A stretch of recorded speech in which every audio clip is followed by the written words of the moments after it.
राम राम मंडळी. बघून असं वाटतं का नाही बाजारातून आणले का काय? अहो घरी बनवलेले आहेत. बापाचं आगमन म्हटलं ना माझ्या घरात तऱ्हातऱ्हाच्या मिठाया बनवत असते. शंकरपाळी, करंजी, लाडू, तसेच मोदक. आज मी बनवलेले जेली मोदक माझ्या लेकीला खूप आवडतात. स्ट्रॉबेरी अवेलेबल नाही आहे, सीजन नसल्यामुळे मग मी जेली आणली. दूध गरम करायला घेतलं. दूध चांगलं उकळी यायला लागली का मग त्याच्यामध्ये दुधाची पावडर घालून हे मिश्रण सतत हलवत राहायचे. गाठी होऊ नये याची काळजी घ्यायची.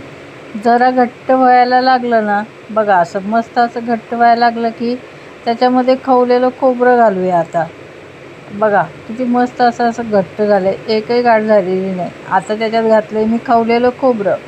सतत हलवत राहायचे, जरा आटवायचे. घट्ट झालं की मग त्याच्यामध्ये विलायची पावडर घालायची आणि मग वाटलेलं जेली घालायची. आता आणि हे पुन्हा एकदा चांगलं एकजीव करायचे. बघा थोडं घट्ट होऊ द्यायचे. नंतर मग त्याच्यामध्ये साखर घालायची आणि पुन्हा आटवायचं हे मिश्रण आणि थंड होऊन द्यायचे. थंड झालं की मग मोदकच्या साच्यामध्ये घालून असे मोदक बनवायचे. एकदम छान लागतात खाण्यास का नाही, खूप चवदार लागतात हे मोदक. जेली स्ट्रॉबेरी मोदक तुम्हालाही आवडतील. माझ्या घरात सर्वांना आवडले.